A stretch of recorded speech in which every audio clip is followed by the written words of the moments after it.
5:56 de la mañana, llega TVC. A primera hora se fue la cumpleañera, llega María Mercedes. Buenos días. Así es. ¿Cómo estás, Robert? Amigos, bienvenidos a la primera emisión de TVC Noticias. Momento de empezar con la información política. Día miércoles, vea, parece viernes. Día miércoles arrastra de caudas, además, y mucha gente Lindo, que ¿no? se prepara para el feriado y otra que no tendrá y que tendrá un Solo día aquí, ¿no? normal de trabajo el día de mañana. El arrastre de caudas solo aquí en el Solo Ecuador. en Quito. En Quito, ya ni En siquiera todo el mundo, ya lo no se hacen hace en en Sevilla ni en ¿no? Lima. Sí, No, únicamente en Quito. Oye, Así que lindo. vaya, disfrute, haga fila, porque es muy concurrida en la iglesia de la catedral. En la catedral. Recuerdo que el la año Plaza pasado Grande. María Mercedes salió corriendo al arrastre de caudas. Siempre me acuerdo. voy, ya Sí. van 2 años que voy seguido. ¿Y el consecutivo, plan hoy porque día vas? Siempre que quería ir, voy a intentar, espero que sí, estoy con la maestría, Mil. Ah, muy bien.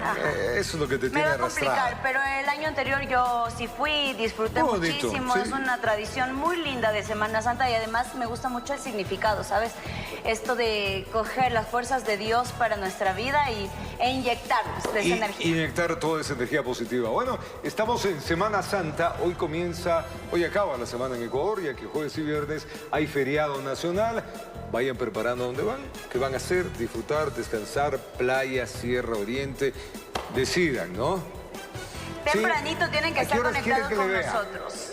Desde las 5:45 no vas a venir. ¿No? Te voy a extrañar, entonces, qué pena. Tengo una cita con el señor. Ah, bueno, me imagino que también festejos en familia, ¿no? Le mandamos un fuerte abrazo a Juan Eso. David también, que está de cumpleaños. Juanita también está de cumpleaños, él está con la edad de Cristo, entonces... Ah, mira. Entonces, Estamos hablando temprano ahí- por algunos pendientes. Ahí le mandamos un abrazo de esos grandes también.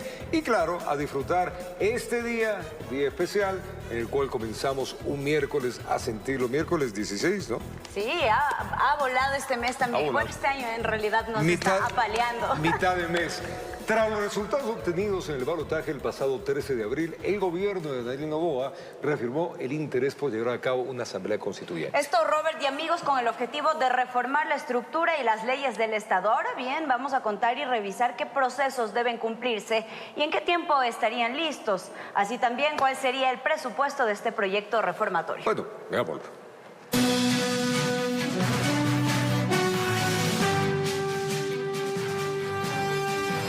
Con 4 años de gobierno por delante, el presidente de la República, Daniel Noboa, ya piensa en una reforma estructural del Estado que contempla la convocatoria a una nueva Asamblea Nacional Constituyente con el objetivo de reformar la Carta Magna.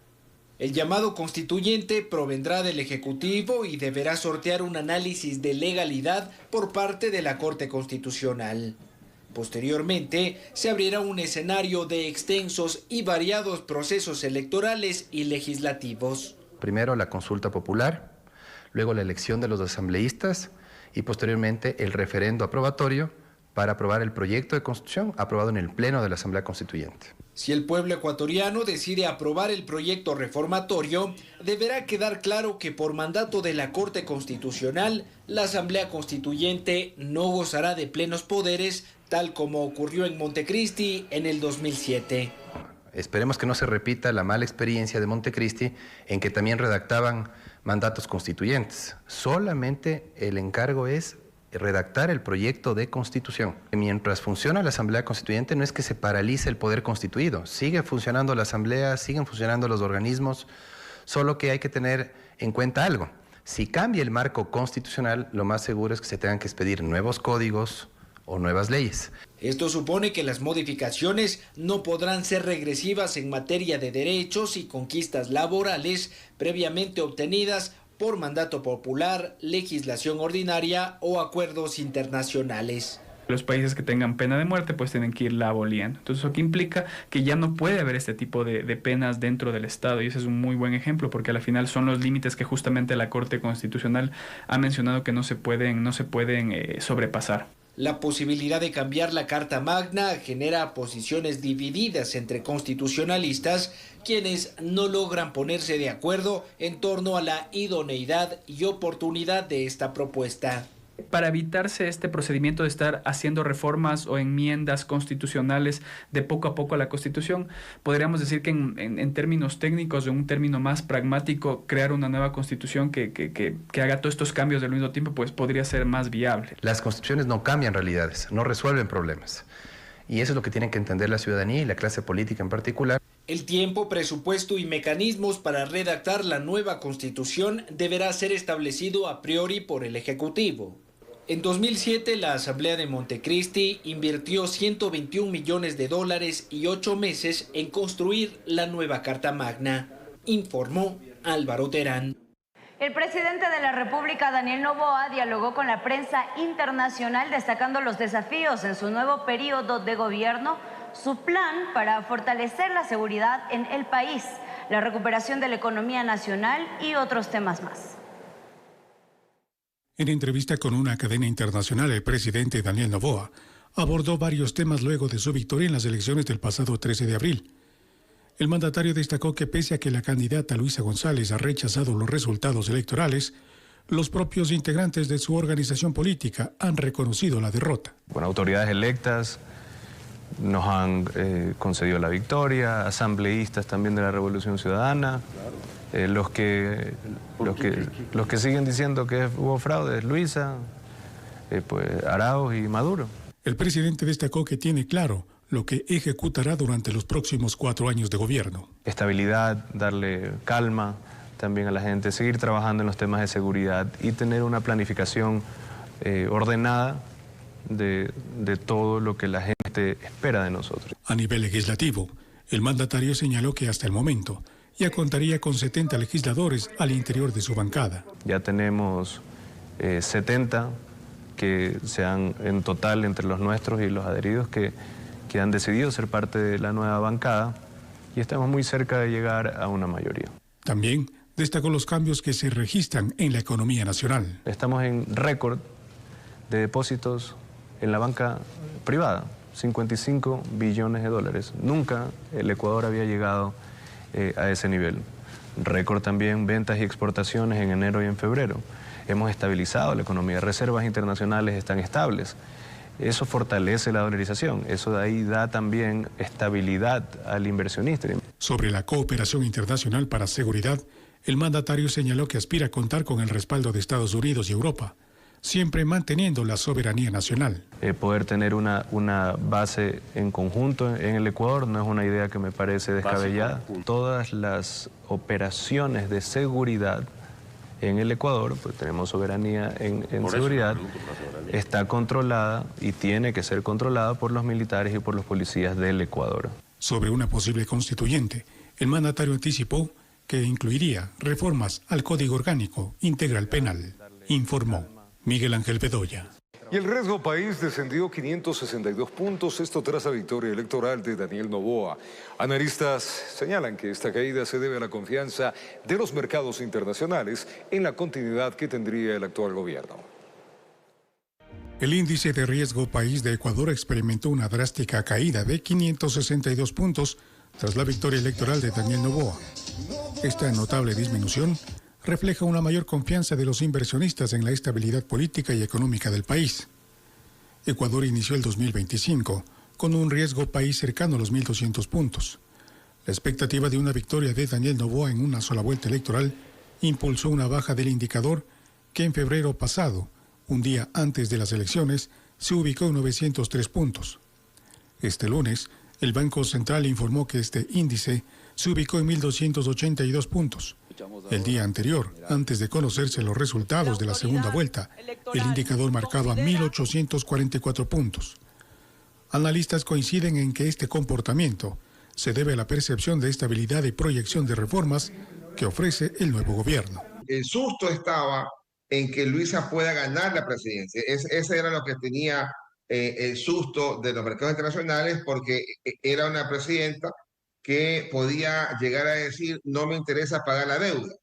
Sin embargo, este índice aún sería insuficiente, según el analista Larry Yumibanda. Se está ubicando prácticamente en 1.200 puntos, sigue siendo insuficiente, porque todavía el gobierno no puede emitir papeles en el mercado internacional para obtener crédito. Paralelamente, el Banco Central señaló que la economía del Ecuador se contrajo 2 puntos en 2024. Factores como la crisis energética, la inseguridad, entre otros, habrían incidido en esta recesión. Sin embargo, la previsión para este 2025 es un crecimiento de al menos el 2.5%. Es probable porque después de una caída usualmente viene rebote y sobre todo podría venir un rebote con buenas políticas adoptadas desde el lado de un gobierno como el del presidente Noboa en la continuidad. Hay que mirar ahora la inversión local, la inversión nacional. Entonces, hay un 80% del tejido productivo que son las microempresas. Yo creo que si hay una política pública de acompañamiento efectivo, pueden ser pymes y pueden buscar la internacionalización. Entonces, ahí está la generación de empleo de mediano y largo plazo. Aunque todavía hay muchos retos por delante, Ecuador debe mantener esta tendencia y poder acceder a créditos con mejores condiciones, lo que también ayudaría a alivianar las finanzas públicas, informó Miguel Ángel Bedoya. La misión de observación electoral de la Unión Europea, en su informe preliminar sobre el desarrollo del balotaje, rechazó de plano aquellos relatos de fraude masivo y sistemático. El jefe del organismo, Gabriel Mato, destacó la participación de los ecuatorianos, así como la organización en sí del proceso a cargo del Consejo Nacional Electoral. Con un mensaje directo y diáfano, la misión de observación electoral de la Unión Europea presentó su informe preliminar de la radiografía efectuada al desarrollo de la segunda vuelta electoral del pasado domingo 13 de abril. Los ecuatorianos han dado un ejemplo al mundo de que a pesar de todas las dificultades han sido capaces de elegir su destino con libertad y en paz. Y eso es muy importante. Frente a aquellos, malintencionados, digo yo, que han invertido grandes esfuerzos en generar incertidumbre en la población, desconfianza en las instituciones electorales y un relato de fraude masivo y sistemático que rechazamos de plano, los ecuatorianos, más allá del reconocimiento o no de los resultados, han expresado alto y claro su voluntad. Y lo han hecho libremente y donde hay que hacerlo, en las urnas. 106 miembros de la Unión Europea se desplazaron a nivel nacional para tomarle el pulso al balotaje. Hemos titulado nuestro informe preliminar Jornada electoral transparente y bien organizada que desmiente las narrativas de fraude, pero con la necesidad de afrontar reformas. Se desarrolló en un ambiente pacífico y de absoluta calma, transparencia, normalidad democrática y sin incidentes dignos de reseñar. Se destaca la participación de representantes de las dos organizaciones políticas, quienes tuvieron libertad para seguir de cerca la votación como el escrutinio, a pesar de rumores infundados por el estado de excepción en algunas zonas del país. Creo que en este punto es de justicia poner en valor el trabajo del CNE, tantas veces cuestionado, y que ha sido capaz de organizar unas elecciones en sus dos vueltas de manera efectiva y, sobre todo, lo que es más importante, garantizando la transparencia del proceso. El informe final lo tienen previsto entregar en 2 meses. Las primeras recomendaciones van en el sentido de mejor control en el financiamiento privado. Reiteramos lo que ya manifestamos en el informe preliminar tras la primera vuelta, dado que la situación se ha repetido. Hay que abordar la financiación de las campañas, especialmente las aportaciones privadas. Se necesitan más medios para su supervisión, mecanismos de control y una mayor transparencia. Hasta el momento 10 misiones han entregado sus reportes al Consejo Nacional Electoral, informó Héctor Romero. El bien venció al mal, la justicia venció a la impunidad y la libertad venció a la opresión. Es parte del mensaje del presidente Noboa en su primera participación en un evento público, tras evidentemente lograr el triunfo en la segunda vuelta. Lo dijo frente a sus simpatizantes en Quito, que lo recibieron en la Plaza Grande.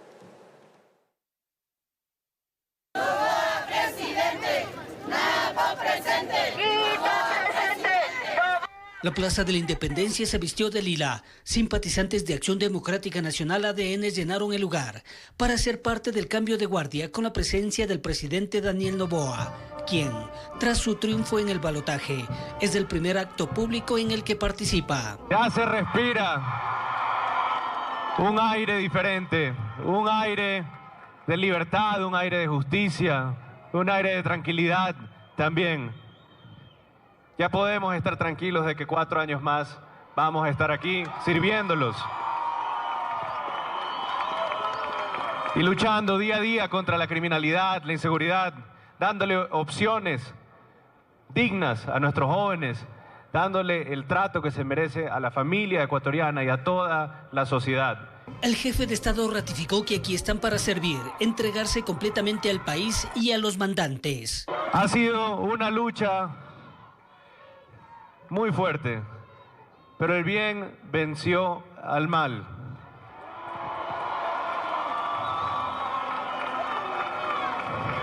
La justicia venció a la impunidad y la libertad venció a la opresión. Noboa en el pretil de Carondelet estuvo acompañado de su esposa, Lavinia Balbonesi, 2 de sus hijos, la vicepresidenta electa María José Pinto y varios secretarios de Estado, a quienes agradeció. Y a mi familia por entender de que hoy el compromiso con el país es mayor y que la familia entera siente ese compromiso y todos los días velará por la tranquilidad, por la seguridad y por el progreso de este país. Una vez más, muchas gracias a todos. Gracias, Ecuador, por darme el honor una vez más de ser tu presidente. Muchas gracias. No faltó el tradicional Noboa de cartón, informó Héctor Romero. Tras los resultados electorales de segunda vuelta, ciudadanos ven con esperanza los próximos 4 años de mandato de Daniel Noboa. Dicen que ahora se deberá incentivar la inversión privada y extranjera para generar más empleo y oportunidades. Tras el balotaje, más de 5.800.000 ciudadanos confiaron en el proyecto político de Daniel Noboa, con expectativas a un mejoramiento de la situación económica del país. Resaltan que el trabajo realizado en estos 15 meses de mandato, sobre todo en materia de seguridad, ha brindado la confianza para tener esperanza en los próximos 4 años. Que continúe con lo que ha logrado en estos 15 meses que estuvo en la presidencia. Se puede evidenciar que en el poco tiempo que estuvo ha logrado hacer algunas cosas. Creo que es un presidente joven, muy preparado y pues tiene mucha visión en adelante, ¿no? Ahora tiene más tiempo, entonces prácticamente ya no hay pretexto alguno para que nuestro presidente cumpla con todo lo ofrecido y pueda, claro, con el tiempo suficiente pueda él encaminarse de manera correcta. La generación de empleo, sobre todo para los jóvenes, es otro de los ámbitos que la ciudadanía se muestra expectante con los ofrecimientos del presidente. Que cree fuente de empleo a los ecuatorianos. Este país tiene que venir la inversión extranjera porque son los que impulsan los trabajos, los que dinamizan la economía. El señor presidente se ha dedicado casi más a eso, a la seguridad, que está el país mal mismo. Bueno, le damos la razón, pero también ahora debe dedicarse a otras cosas, que es la economía, falta de trabajo, todo eso. Dicen que la entrega de becas, bonos e impulsos a los grupos poblacionales más necesitados es uno de los factores que esperan se sigan manteniendo en este gobierno. Aporte un poco más a los jóvenes. Ejemplo de mi hermana, que ella no pasó la prueba del CENESID, pero hubo esta otra oportunidad que el mismo gobierno lanzó, entonces fue beneficiaria de esta beca. Entonces lo que yo sí le pediría al presidente que continúe realizando estas obras en favor no solo de los jóvenes, sino en favor de todos los sectores sociales del país. Como joven, lo que él ofreció, universidades, estudios, creo que para los jóvenes, y así mismo que nos den las oportunidades de trabajar y estudiar, que no haga lo que han hecho los anteriores presidentes. Finalizaron diciendo que también se dé mayor importancia en los ámbitos de salud, educación y atención a los jóvenes, quienes se han convertido en el blanco de bandas criminales, y así irles quitando espacio a los delincuentes. Informó Mauricio Sánchez.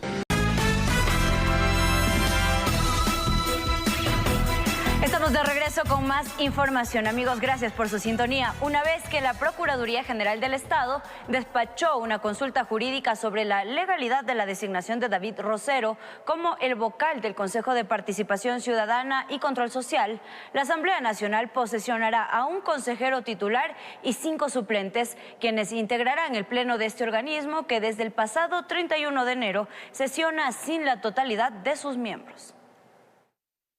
75 días después de la destitución de los miembros de la Liga Azul del CPCCS, la presidenta de la Asamblea Nacional, Viviana Veloz, finalmente posesionará a sus reemplazos. Se trata de David Rosero, Óscar Ayerbe, Roberto Gilbert, Mónica Mosquera, Tatiana Sampedro y Mónica Moreira.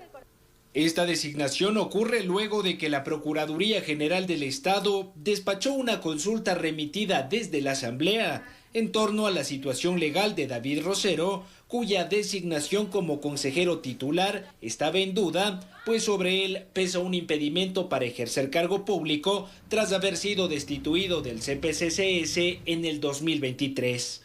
El procurador respondió que la prohibición de reingresar a la misma institución del Estado de la que fue destituido un servidor público no aplica para autoridades que la Asamblea Nacional debe posesionar.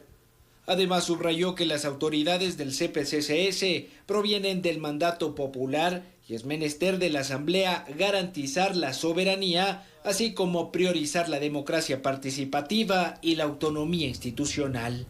El pronunciamiento de Procuraduría ha sido cuestionado por varios constitucionalistas, quienes dudan de la legitimidad de la resolución. Según el Procurador General del Estado, en los casos de los dignatarios de elección popular, únicamente se aplica la prohibición de 2 años y no la prohibición de regresar al mismo cargo, lo cual a mí me parece una locura porque es excluir de la aplicación de la norma, o sea, es fragmentar la norma. También consideran que la decisión del procurador deja abierta la puerta para que varios funcionarios destituidos por acciones ilícitas puedan recuperar sus cargos. Después de 2 años, los miembros de la Liga Azul, el señor Arelmer Vera, el señor Naulloa, todos los que han sido destituidos por parte de la Corte Constitucional podrían regresar bajo el criterio del procurador. Los vocales del Consejo de Participación, en cambio, miran con optimismo la designación de nuevas autoridades, pues finalmente podrán retomar concursos y procesos estancados. Estoy muy contenta de que ya por fin nos hayan dado respuesta, han escuchado el clamor básicamente de la ciudadanía para que ya podamos dar continuidad a esta deuda que el Consejo como tal la tiene desde hace mucho tiempo. Una vez que se posesione el nuevo vocal titular, una de las primeras actividades a realizarse será la elección del nuevo vicepresidente o vicepresidenta del CPCCS. Pienso que deberemos coordinar, hablar, llegar a acuerdos, evitando polémicas y lo que anteriormente se ha visto. Informó Álvaro Terán. 15 de abril se reinstaló la audiencia de juicio por presunta delincuencia organizada contra Abdalá Bucaram Ortiz, Jacobo Bucaram Puley y 2 personas más. En esta jornada, la Fiscalía General presentó a 9 testigos como parte de las prácticas de sus pruebas, las mismas que buscan probar que entre marzo y agosto del 2020 los procesados conformaron una estructura delictiva que obtuvo beneficios económicos en el contexto de la comercialización de 21.000 pruebas rápidas para detección del COVID-19 y otros insumos médicos durante la emergencia sanitaria. El tribunal suspendió la audiencia de juicio y convocó a las partes para su reinstalación este miércoles 16 de abril a las 8:30 de la mañana.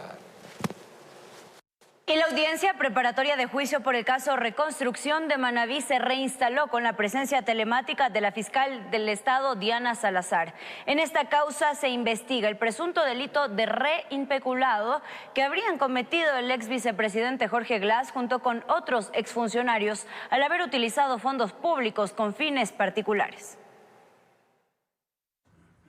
Este 15 de abril se reinstaló la audiencia preparatoria de juicio en el caso Reconstrucción de Manabí por presunto peculado en contra de Jorge Glass y otras 8 personas.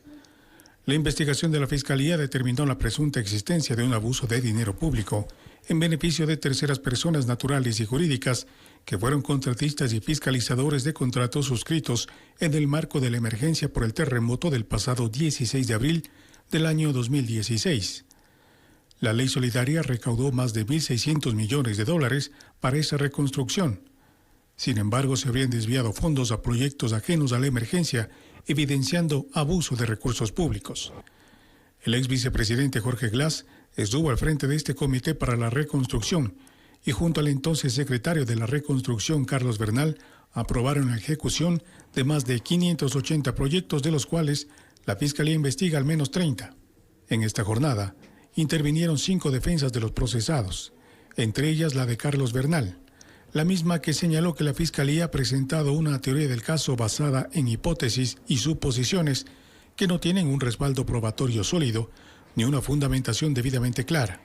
Es esencial que para que una acusación penal tenga validez, esta debe basarse en hechos probados y no en conjeturas, aclarando que las funciones de Bernal se limitaron a la coordinación de proyectos sin que haya tenido capacidad para contratar, manejar fondos públicos o adjudicar contratos.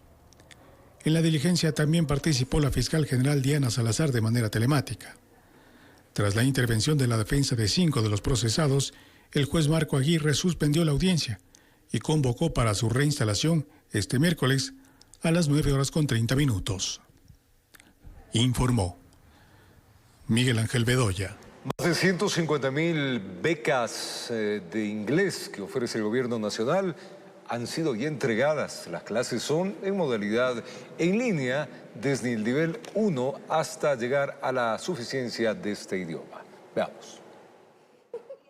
Se siguen receptando inscripciones para el programa de becas de inglés del gobierno Because He's Nice. Esta mañana hubo una larga fila en los exteriores del gobierno zonal de Guayaquil para las personas que ya se inscribieron online. Les dieron cupo para uno de los institutos y debían acudir a firmar el contrato. Fue fácil, nomás entrar al sistema, registrarse, poner los datos personales de uno y totalmente ya está.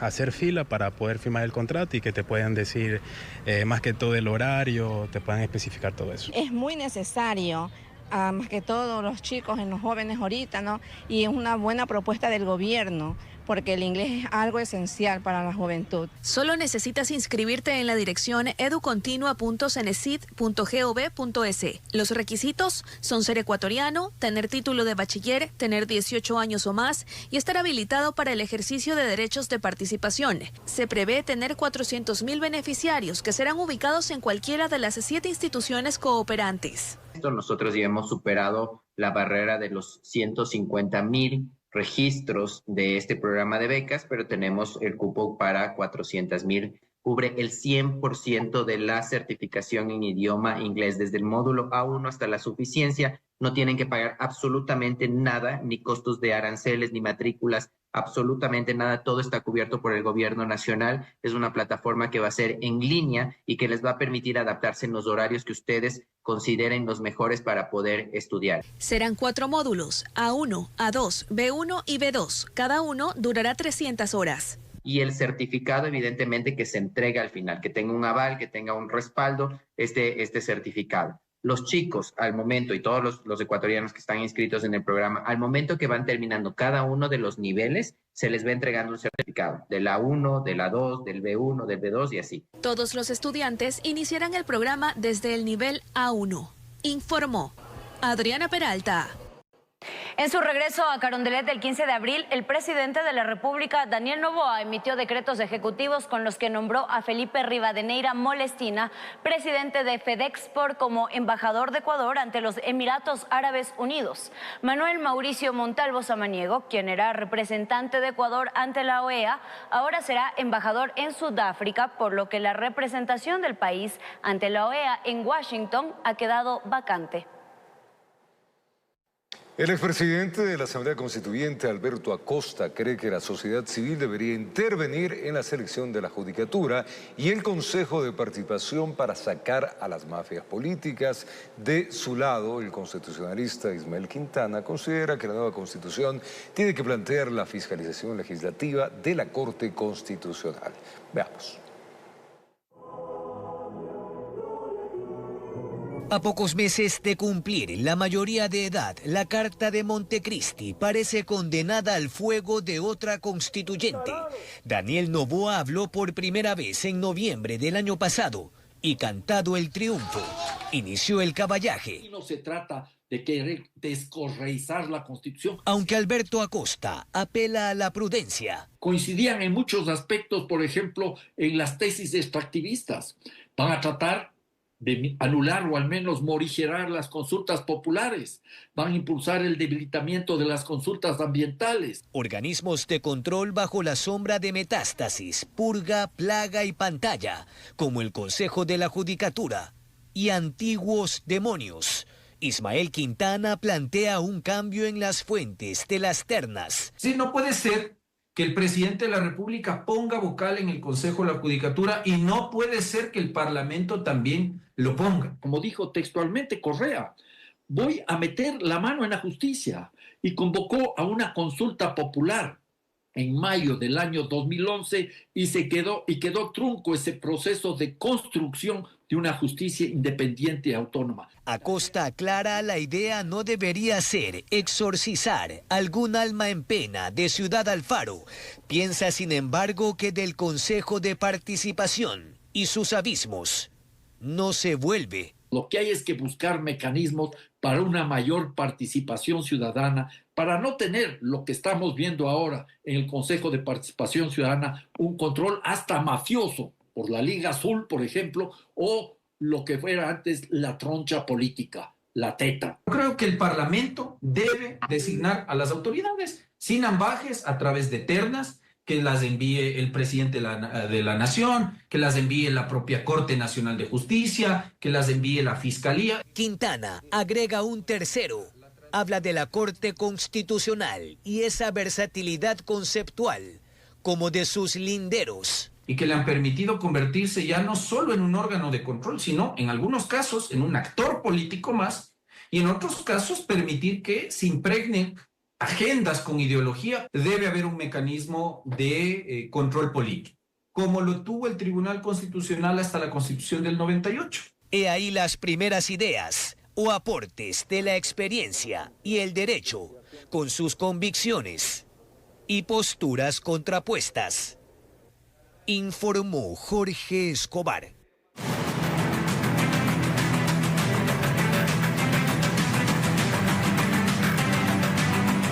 Cantones del norte de la provincia de Guaya se preparan ante alerta del COE Nacional de posibles inundaciones al realizar descargas en la represa Daule Peripa, que está por llegar a su cota máxima. Hace pocos días esto generó que recintos y áreas de las cabeceras cantonales de Santa Lucía, Palestina y Balsar sean afectadas. Literal, con el agua a la rodilla. La señora Emerilda Jiménez salió a comprar para el almuerzo en la cooperativa 3 de Abril, en el cantón Santa Lucía. Es uno de los barrios ubicados en el ingreso del área urbana, uno de los sectores inundados por las últimas lluvias y el desbordamiento del río Daule. Si no bajan rápido estas aguas, se quedan estancadas y vienen las enfermedades. Esta agua apesta demasiado. ¿Cuántas casas? Unas 150 casas, viviendas. Lo que ocurre aquí se replicó el fin de semana en sectores como Jaime Roldós, El Morochal, Miraflores y San Javier, además de 55 recintos vecinos del afluente, que amenaza con repetir lo ocurrido en el 2023, cuando todo quedó anegado. Pero esto se debe a lo que también sucede en la represa Daule Peripa. De forma programada abren las compuertas. La cota mínima es de 70 metros sobre el nivel del mar, pero el embalse alcanzó este martes 84 metros con 66 centímetros, cuando la cota máxima es 85 metros sobre el nivel del mar. Por eso el COE Nacional adoptó medidas estratégicas para prevenir afectaciones por el incremento del nivel del agua en el Daule Peripa. Entonces, por eso ellos dan a conocer de que hay que ir descargando, haciendo las descargas diarias. Y se van a mantener estas descargas, ¿no? Entonces ellos nos llaman a los alcaldes del sector de la Cuenca Baja para que estemos en alerta. Mientras que en Palestina también están preocupados, por ejemplo en el recinto Yumes. El agua bajó pero se llevó parte de la calle que es límite con las viviendas. Lo que ha cedido ahora actualmente es como unos 2 metros, pero de los años que yo tengo acá, esto era mucho más afuera. Su alcalde indica que son 18 sectores perjudicados en el área rural y 7 en la urbana, que en este año han dejado 5.300 damnificados. Por eso tratan también de estar atentos a los informes oficiales del día y la hora de descargas en la represa. A través de este sistema que hemos implementado acá nosotros en Palestina, podemos también medir un poco en qué tiempo nosotros vamos a inundar, cuánto toca esperar para que el agua suba, y esto nos permite también alertar a la ciudadanía. Balsar también está en la lista de los cantones vulnerables y asimismo se prepara para albergar a damnificados. Y según si sigue avanzando más y podríamos tener muchísimos más problemas, tendríamos que seguir buscando alternativas para poder albergar a la mayor cantidad de gente que tenga afectaciones en este invierno. Informó Charlie Pisa. 7:35 de la mañana, vamos a Babahoyo. Allá fue declarado en emergencia esta ciudad por el COE cantonal. Según el alcalde Gustavo Barquet, al menos el 80% del cantón se encuentra afectado tras la temporada invernal. El invierno continúa golpeando con fuerza a los cantones de la zona sur de la provincia riocense. Babahoyo es uno de ellos. Aquí sus habitantes sufren cada vez que cae un aguacero fuerte o se desborda un afluente. El Comité de Operaciones Emergentes reportó que unas 20.000 familias se encuentran afectadas por la presente etapa invernal. y por esa razón declaró la emergencia por 90 días. Yo calculo más de 20.000 familias afectadas. La afectación total es una, la afectación parcial es otra, pero afectados tenemos el 80% de la población. En el bypass a la altura de la calle 27 de Mayo están anegados. En este sector de 2 kilómetros se ejecutó la obra de relleno hidráulico, pero a pesar de aquello, el agua sobrepasó la cota de inundaciones e ingresó desde la sabana. Se me dañó la cama, el colchón, todo se me dañó. Mira, allá boté la cama, allá está. Que tengan la bondad pues de que cuando ya bajen las aguas nos vengan a ayudar, porque la verdad que estamos en estas calamidades y además de eso hay niños, hay culebras, no se pueden trabajar y vivimos aquí en zozobra. Estas condiciones hicieron que algunas familias abandonen momentáneamente sus hogares y busquen lugares más altos, como doña Hilda Troya, que se refugió en el garaje de un vecino, donde debe cuidar a su familiar que permanece postrado en una cama. Yo el pedido que hago es que me den caña y madera a mi casita. Y que me ayude con un señor que está enfermo. Declarar la emergencia le permite al municipio de Babahoyo mover recursos internos, partidas presupuestarias que podrían pasar al Departamento de Riesgos Municipal y atender a las familias que lo requieran, informó Martín Soto. Y atención, en las noticias internacionales, un nuevo tiroteo.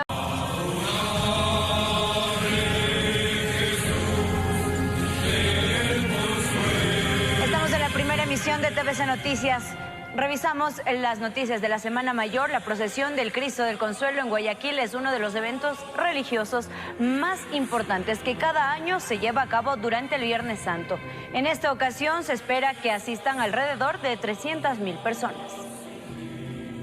Así como ultiman detalles en el Santuario del Cristo del Consuelo, los fieles creyentes también se preparan para la procesión que se llevará a cabo el Viernes Santo. De diferentes partes del país, cientos de católicos llegarán a congregarse. Yo soy del Perú y realmente me ha hecho unas cositas que le pedí y me ha cumplido.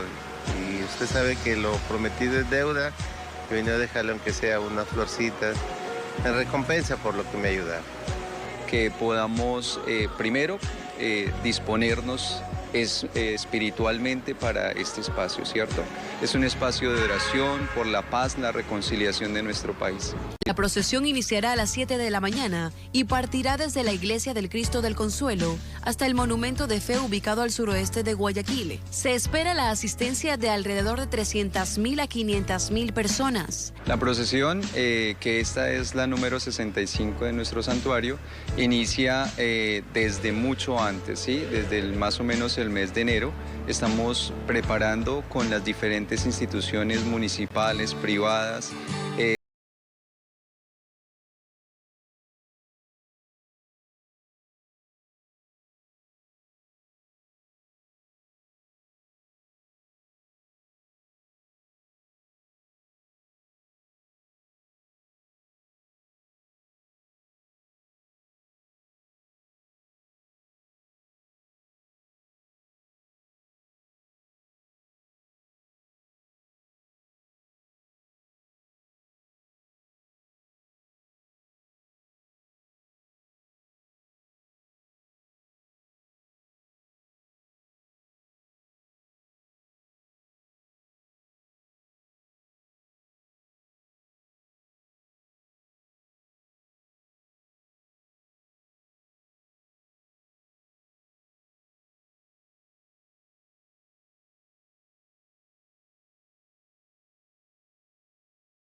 Y a través de un comunicado oficial, el Ministerio de Salud Pública informó que garantizará la atención de salud durante el feriado de Jueves y Viernes Santo. Las citas médicas agendadas para Para el 17 de abril, los establecimientos de salud de primer nivel se atenderán con normalidad en todo el Ecuador. Asimismo, las áreas de emergencia de los centros de salud tipo C y hospitales permanecerán operativas las 24 horas del día.